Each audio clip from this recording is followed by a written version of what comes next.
Assalamualaikum warahmatullahi wabarakatuh, Bu Cici. Waalaikumsalam warahmatullahi wabarakatuh. Bagaimana kabarnya hari ini? Alhamdulillah sehat, Bu. Alhamdulillah kita dalam keadaan sehat walafiat pada hari ini, sehingga kita bisa melaksanakan kegiatan pendampingan yang keenam. Jadi alhamdulillah saat ini kita sudah berada di sesi terakhir dari rangkaian proses pendampingan yang akan kita lakukan selama program guru penggerak di angkatan ke-10 ini. Jadi ini merupakan pendampingan yang terakhir. Oke. Jadi pada saat pendampingan kali ini itu ada 4 fokus pendampingan yang akan kita lakukan. Yang pertama yaitu pengumpulan survei umpan balik dan refleksi hasil survei tentang kompetensi guru penggerak. Itu sudah Ibu Cici lakukan? Insya Allah sudah. Sudah. Ini ya pengumpulannya. Jadi ini adalah kali yang kedua. Yang pertama dulu waktu pendampingan kedua kalau nggak salah. Kemudian ini dilakukan lagi feedbacknya setelah 6 bulan PGP berlangsung. Nah, jadi nanti ini Bu Cici input di LMS dari responden, mulai dari diri kita, kepala sekolah, kemudian guru dan murid. Kemudian di sana juga ada refleksinya. Nah, jadi refleksi yang Ibu Cici buat itu sesuaikan dengan indikator yang ada di sini. Jadi jawabannya tidak secara umum, melainkan secara khusus sesuai dengan kalimat atau indikator yang ada di dalam instrumen ini. Itu yang di input di LMS. Jadi setelah Ibu lihat tadi, ternyata Bu Cici emang belum mengunggah hasil feedbacknya ini dan belum melakukan refleksi. Jadi nanti ketika Bu Cici sudah mengunggah hasil refleksi, itu Ibu akan melakukan penilaian. Jadi ada penilaiannya yang akan dilakukan sehingga nanti Bu Cici berhak mendapat poin yang keberapa gitu. Penilaian refleksi dari CGP. Nah, yang ini nanti itu ada poin-poin yang akan Ibu nilai. Yang pertama, pemikiran reflektif terkait pengalaman belajar, kemudian analisis untuk implementasi dalam konteks CGP, kemudian membuat keterhubungan. Nah, nanti indikatornya itu ada maksimal 5 macam indikator, dicantumkan 4 sampai 5 indikator dalam refleksinya. Di dalam membuat refleksi itu mohon berhati-hati dalam menggunakan bahasanya ya. Kemudian yang kedua, refleksi perubahan dalam pembelajaran yang sudah diterapkan selama 6 bulan. Nanti kita akan berbincang apa saja yang sudah Ibu Cici peroleh selama 6 bulan dalam program PDP ini, apakah dia akan berdampak pada murid atau tidak. Dan yang ketiga, penilaian pemetaan aset. Sudah Ibu Cici lakukan? Sudah berdiskusi dengan rekan sejawat? Sudah. Perwakilan murid, komite? Ya. Sudah dibuat daftar hadirnya, notulen, dokumentasi, hasil pemetaan aset itu. Jadi yang pemetaan aset yang ada 7 kelompok itu tolong diuraikan secara rinci, dibuat satu dokumennya. Nah, itu juga diupload di LMS. Nah, nanti juga Ibu akan membuat penilaian tentang pemetaan aset yang sudah Ibu Cici lakukan. Nah, nilai itu nanti akan berpengaruh terhadap tingkat kelulusan dari Ibu Cici. Nah, kemudian yang terakhir yaitu persiapan panen karya yang akan kita lakukan insya Allah tanggal 27 Oktober. Jadi kira-kira seperti apa konsep yang sudah Ibu Cici pikirkan atau apa ide-ide yang Bu Cici punya sehingga nanti stand kita itu bisa memberikan dampak pada pengunjung. Nah, itu 4 fokus pendampingan yang akan kita lakukan pada hari ini. Nah, sebelum kita masuk ke bagian inti, jadi antara PI 5 dengan PI 6 itu kita ada berjarak kira-kira 3 minggu atau 1 bulanan ya. Nah, kira-kira dalam 1 bulan terakhir itu apa proses yang sudah Ibu Cici lakukan dan apa rencana tindak lanjut dari penampingan PI 5 dan lokal 5 yang sudah Ibu Cici lakukan selama 1 bulan ini. Baik Bu, terima kasih. Jadi mengenai bagaimana proses atau kegiatan yang sudah dilakukan kurang lebih 1 bulan ini, mungkin antara tentang modul 3.2 dengan 3.3, saya sudah menyelesaikan semua tugas-tugas yang diberikan atau yang ada di LMS. Mulai dari 3.3 itu adalah pengelolaan sumber daya atau aset yang 3.2 dengan menghadirkan diskusi dengan kepala sekolah, kemudian rekan sejawat, kemudian menghadirkan wali murid dan juga komite dan melibatkan beberapa siswa atau murid. Kemudian yang kedua, saya juga mensosialisasikan program yang sudah saya rancang, di mana yang namanya programnya itu adalah Masako atau majalah sekolah.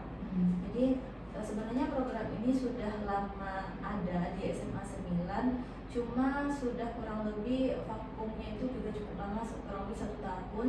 Karena makanya setelah mengikuti CGP ini saya ingin memunculkan kembali Masako, tapi itu versi saya Bu. Kalau dulu kan namanya juga majalah sekolah saja, cuma supaya lebih menariknya saya ubah namanya menjadi Masako, itu adalah majalah sekolah. Kemudian yang ketiga itu adalah mengenai tindak lanjut dari lokal 5. Jadi waktu lokal 5 saya sudah menyampaikan kepada teman-teman yang hadir pada saat loka itu mengenai program yang saya buat tersebut.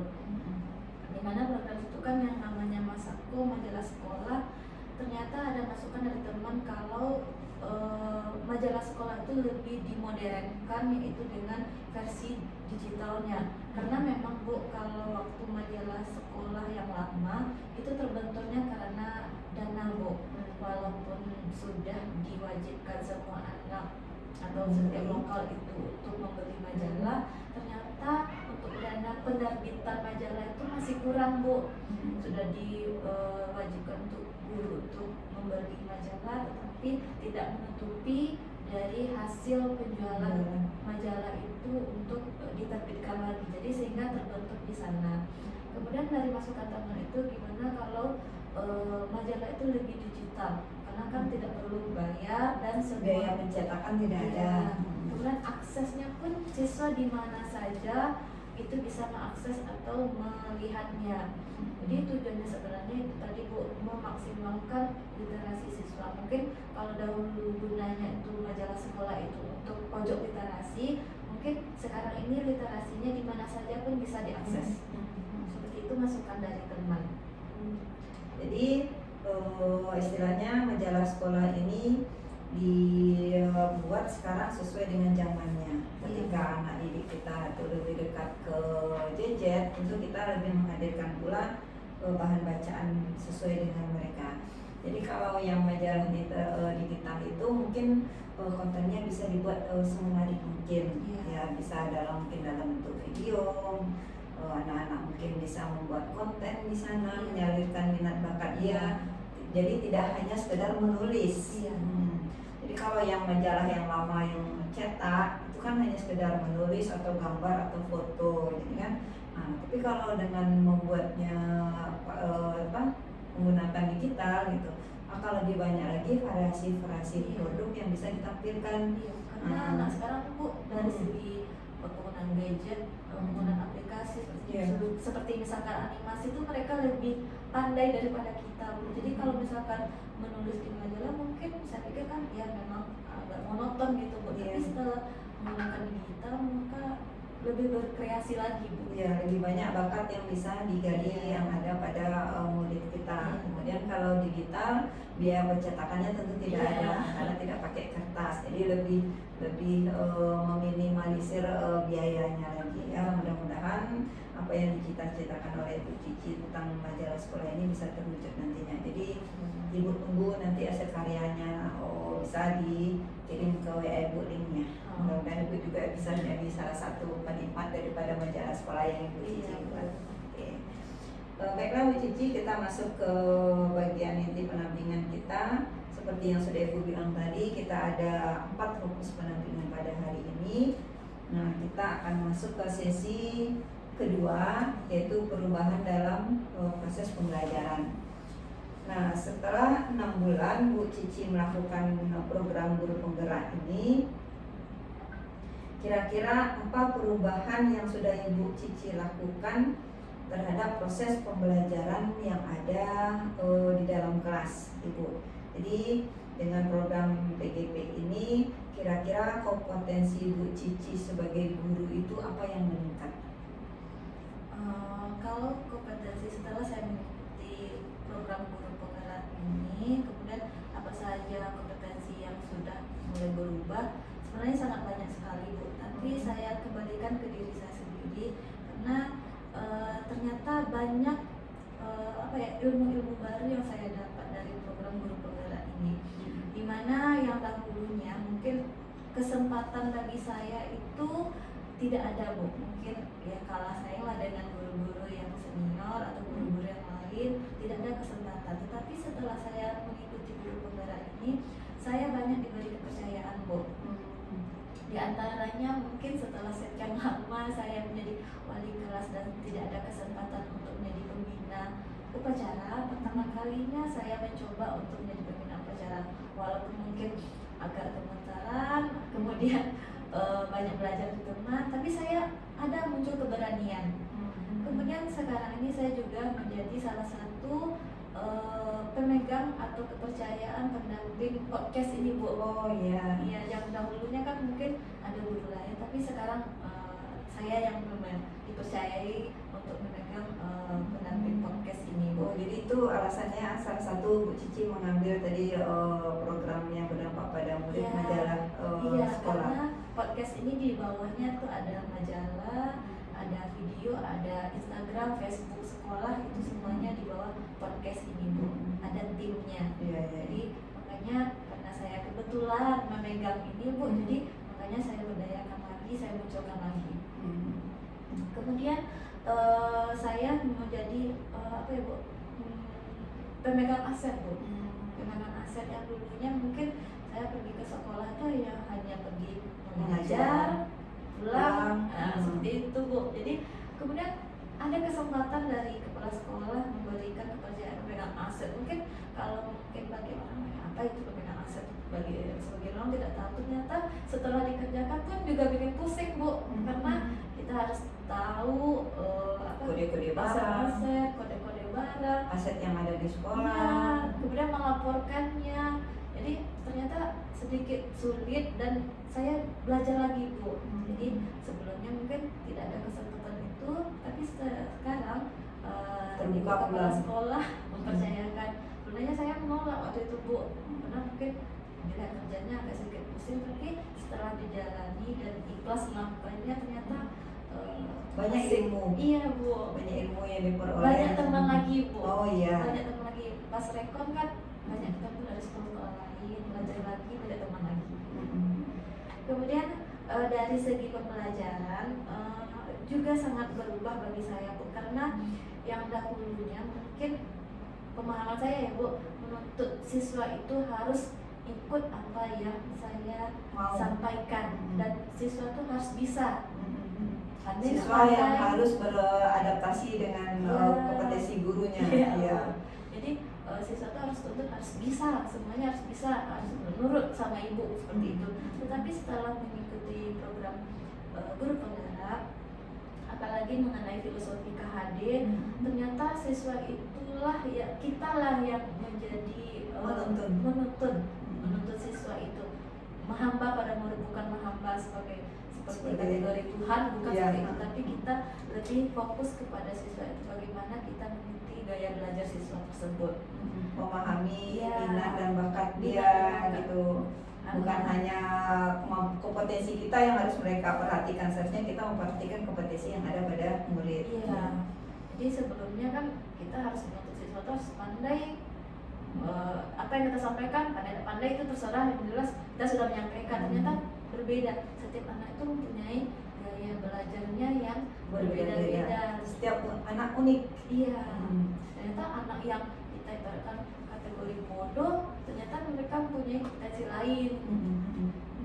Kemudian saya juga menyampaikan visi atau program sekolah, jadi sudah ikut serta dalam penyampaian visi dan misi sekolah. Kemudian berkolaborasi. Jadi kalau dahulu mungkin Bu, mungkin tidak ada kolaborasi dengan teman, ya kita mengajar dengan cara mengajar kita. Tetapi setelah adanya guru penggerak, saya lebih banyak lebih care kepada teman. Ya. Kemudian teman juga melihat gaya belajar kita, juga ingin tahu, penasaran.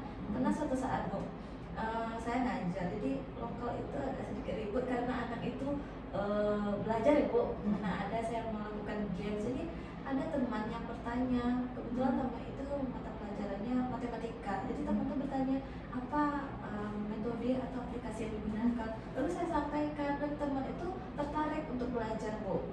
Walaupun mapelnya matematika, apakah bisa, kata teman kan, ternyata bisa saja Bu. Jadi bisa saja digunakan. Jadi akhirnya terjadilah sharing, jadi kolaborasi. Jadi yang semuanya itu mungkin saya dapatkan dari teman lain juga, kemudian saya sharing juga kepada teman yang lain gitu.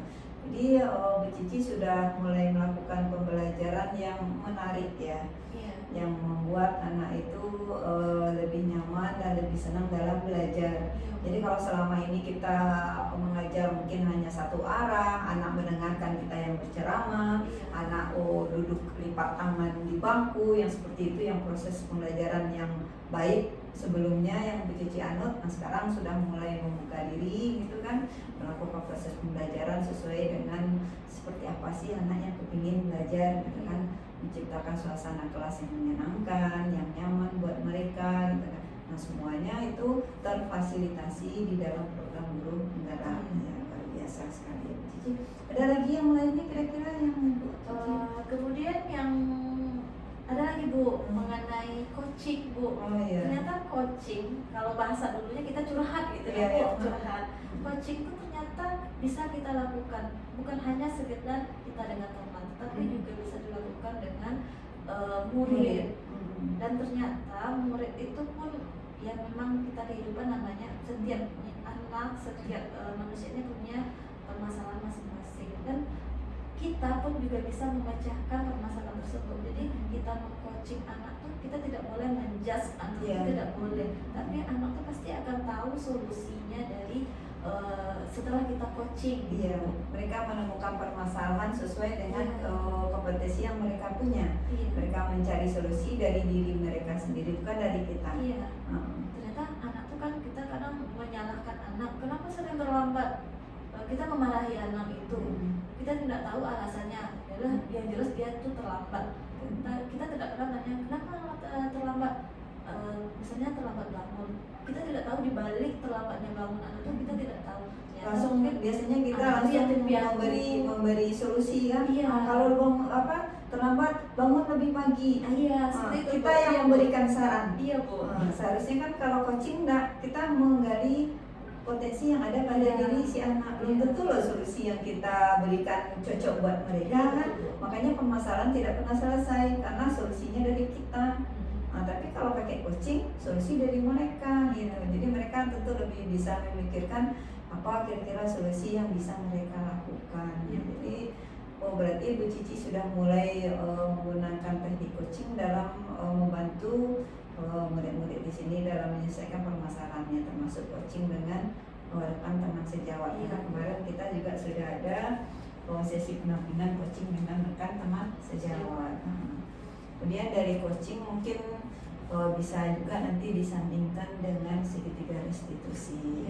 Jadi luar biasa sekali ya materi-materi yang diperoleh di dalam program guru penggerak. Jadi kalau seandainya ada yang mereka berpikir program guru penggerak ini susah karena banyak tugas, Iya, banyak Zoom dan sebagainya. Mereka tidak berpikir bahwa di balik itu ternyata banyak sekali materi-materi yang memang kekinian, kemudian memang aplikatif gitu, berdampak langsung di dalam proses kita sebagai tenaga pendidik di sekolah. Itu kalau kita memang memanfaatkan ilmu yang kita peroleh dan kita aplikasikan dalam kehidupan kita sehari-hari.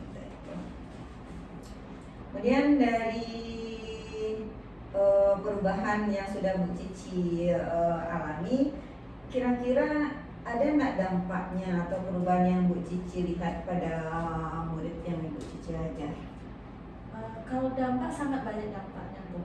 Salah satu yang dicontohkan tadi Bu, anak lebih semangat lagi belajar. Apalagi mata pelajaran saya sejarah Bu, yang identik mungkin cerita, monoton, nanti kita bercerita, anak tidur di belakang. Tetapi saya munculkan setelah saya belajar dari guru penggerak dan teman-teman, sharing dengan teman-teman dengan menggunakan game yang kekinian, menggunakan aplikasi yang kekinian, malah anak itu yang tagih, jadi semangat anak itu Bu. Jadi kalau Jadi mata pelajaran sejarah bukan lagi menjadi mata pelajaran yang membosankan. Iya, cerita masa lalu saja. Bu. Kalau dulu kan sejarah cerita masa lalu terus, tapi ternyata materi sejarah bisa juga kekinian Bu.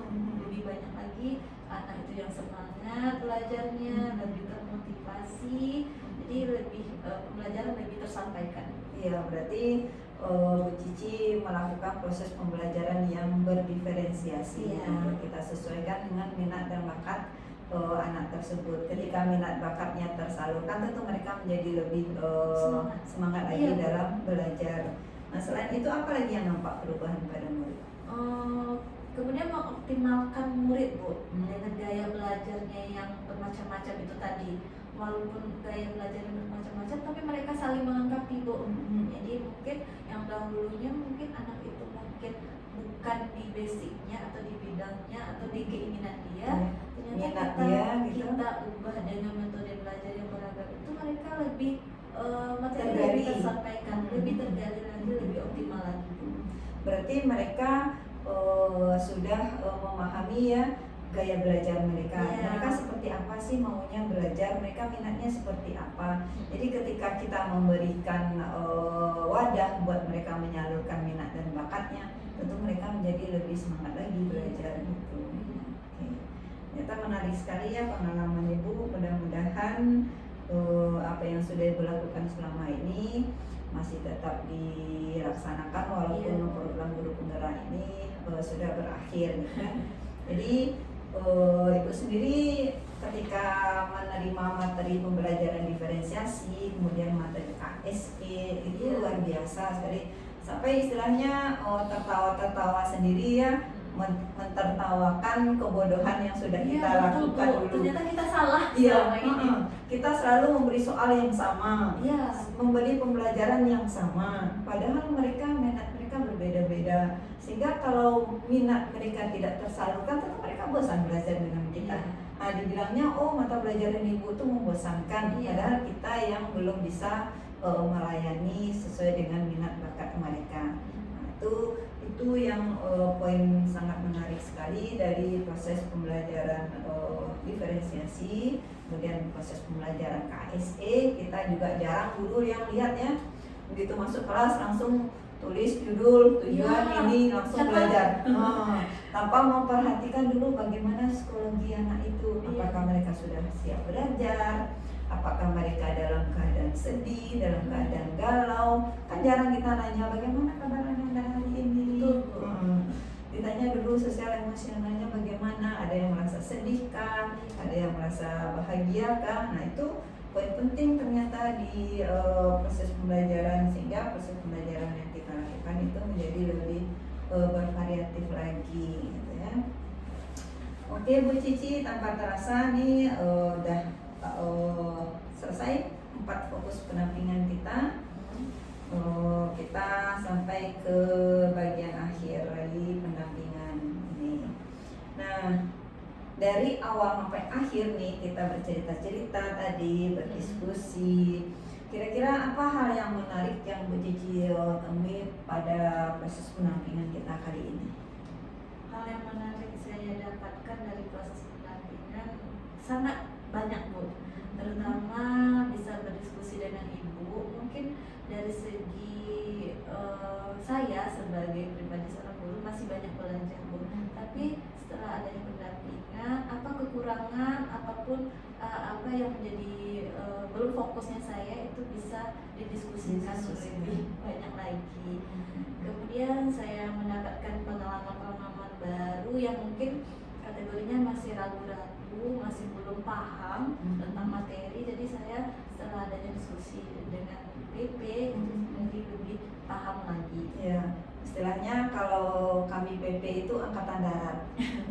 Jadi dalam mempersiapkan GP gitu, dalam program PGP itu disediakan 2 pasukan. Ada pasukan udara dan ada pasukan darat. Nah, pasukan udara itu Ibu fasilitator, maka beliau yang akan memberikan materi-materi pada CGP. Nanti kami PP melihat aplikasi dari ilmu yang sudah diberikan oleh Ibu fasilitator, bagaimana penerapannya di sekolah, apakah sudah betul atau belum. Kalau seandainya ada yang ragu-ragu, mari kita diskusikan, mencari jalan keluarnya, sehingga pemahaman antara yang diberikan oleh fasilitator itu diperkuat oleh PP. Nah, itu manfaat daripada proses pendampingan. Jadi alhamdulillah sekali Bu Cici merasa bahwa proses pendampingan ini sangat bermanfaat. Sangat bermanfaat, karena juga Ibu selalu memberikan motivasi bagi saya khususnya. Kadang mungkin agak sedikit down, tapi setelah adanya diskusi, kebingungannya terpecahkan Bu. Alhamdulillah sekali gitu ya. Kemudian dari 4 fokus yang sudah kita perbincangkan itu, materi apa yang paling Ibu kuasai? Mungkin kalau dari segi materi yang dikuasai, mungkin yaitu kembali lagi kepada diri saya dulu Bu, baru saya berikan kepada orang lain tentang pemahaman bagaimana saya bisa mengajar, perubahan dalam mengajar Bu. Yang tadinya sudah kita ceritakan tadi Bu, yang dulunya mungkin monoton, hanya mengajar, menuntut siswa, kemudian nanti menulis, mencatat, seperti itu. Tapi Si soal jian, iya seperti itu Bu. Tapi setelah adanya CGP, program CGP, saya semakin memahami dan menguasai materi untuk pengembangan, mulai dari pembelajaran berdiferensiasi, KSE, mengenal bagaimana keadaan sosial anak itu, bagaimana nanti emosi anak itu apakah siap untuk menerima pelajaran. Kemudian pemahaman KHD, di mana anak itu adalah sebagai yang harus dikembangkan. Anak itu yang harus kita bimbing, jadi bukan menuntut anak ya, tersebut. tapi menuntun. Iya, menuntut. Jadi mudah-mudahan materi yang Bu Cici kuasai itu bisa Ibu Cici imbaskan kepada rekan-rekan di sini, sehingga proses pembelajaran mereka juga menjadi sebuah proses pembelajaran yang menyenangkan, sehingga nanti anak akan menunggu gurunya di depan pintu kelas. Mereka sangat bersemangat untuk menunggu gurunya untuk melakukan proses pembelajaran. Jadi tidak ada lagi ketika jam kosong mereka teriak hore, sekarang tidak belajar gitu kan. Sehingga mereka nanti merasa sedih ketika gurunya tidak hadir. Itu yang kita harapkan ke depannya. Kemudian apa ya materi yang masih membingungkan ketika sampai di sesi terakhir kita pendampingan hari ini? Kalau materi yang masih membingungkan atau masih ragu, mungkin saya masih bingung untuk kegiatan lokal karya, panen karya besok Bu. Saya masih bingung apa yang mau dimunculkan, mana program yang terbaik. Walaupun program terbaik masih galau Bu, memikirkan mana yang harus saya pakai atau saya tampilkan. Jadi mungkin agak sedikit bingung. Kemudian ide-idenya masih belum banyak, tapi belum pas menemukan yang pasnya gitu. Pas. Jadi kan tadi kita sudah berbincang-bincang juga kan tentang panen karya gitu. Bu Cici juga sudah mulai melihat-lihat video panen-panen karya angkatan sebelum-sebelumnya gitu kan. Cuma mungkin belum menemukan ide yang yang pas dan Iya, yang cocok yang betul. akan kita angkat nanti pada saat panen karya. Nah sebenarnya ini nanti juga bisa kita atasi mungkin di sesudah Loka 6 besok kita bertemu mencari waktu bersama-sama berkumpul mematangkan rencana seperti apa sih stand yang akan kita buat nanti. Jadi dengan bersama-sama mengumpulkan satu CGP yang berada di bawah bimbingan ibu gitu kan. Jadi mungkin lebih fokus lagi nanti ketika kita hanya sekedar berbincang berdua. Iya. Nah, jadi didiskusikan dengan teman-teman, siapa tahu nanti teman-teman yang lain juga punya ide-ide yang bisa kita bersamai gitu. Iya. Oke Bu Cici, alhamdulillah sekali ya, hari ini kita selesai penampingan yang ke-6. Kemudian terima kasih sudah mau berbagi praktik baik dan mengapresiasi, sehingga istilahnya bukan hanya Bu Cici saja yang belajar, saya sebagai PP juga ikut belajar. Kadang-kadang apa yang Bu Cici alami belum tentu saya mengalami, jadi kita sama-sama proses belajar. Kemudian terkait dengan pemetaan aset tadi ya, dengan sudah belajarnya pemetaan aset, mungkin Ibu Cici kedepannya bisa lebih lagi mengoptimalkan pemanfaatan aset yang ada di sekolah. Jadi mungkin selama ini Bu Cici tidak begitu kenal ya apa-apa aja aset yang ada di sekolah, termasuk aset gurunya gitu kan. Jadi kedepannya mudah-mudahan bisa lebih dioptimalkan lagi pemanfaatan aset-aset yang sebelumnya belum pernah kita pikirkan. Nah, ada aset agama, budaya, sosial, politik. Jadi selama ini kita hanya berpikir aset itu hanya sarana dan prasarana saja. Ternyata banyak lagi yang lainnya yang termasuk aset. Kemudian seperti yang Bu Cici tadi, terus tingkatkan berkolaborasi bersama teman-teman di sekolah, karena dengan berkolaborasi itulah kita bisa menciptakan budaya kerja yang lebih baik lagi ke depannya, sehingga kemajuan pendidikan di di SMA 9 ini menjadi lebih baik lagi dengan adanya GP-GP yang ada di sekolah ini. Jadi GP-GP ini diharapkan nanti menjadi leader di sekolah untuk menggerakkan teman-temannya lagi, sehingga kebetulan Bu, di tingkatan SMA itu SMA 9 ini paling banyak GP-nya kalau dibandingkan dengan sekolah lain. Jadi mungkin itu salah satu aset yang mungkin iya, atau aset-aset manusia yang selama ini Iya. kita selalu mengabaikan gitu kan. Nah, jadi itu asetnya, mudah-mudahan nanti ketika semua komunitas yang ada di SMPN 9 ini bisa berkolaborasi dan sudah seayun selangkah, mungkin nanti kedepannya bisa lagi berbagi praktek baik dengan sekolah di tetangganya. Jadi bisa mengimbaskan pengetahuan yang sudah diperoleh dari PGP ini ke sekolah yang ada di sekeliling kita melalui komunitas belajar. Karena di sini kan sudah ada komunitas belajarnya juga. Nah, jadi mudah-mudahan bisa berimbas kepada sekolah-sekolah yang ada di lingkungan SMP 9, SMA 9 ini SMP aja yang tersebut tadi, karena ibu memang berasal dari SMP.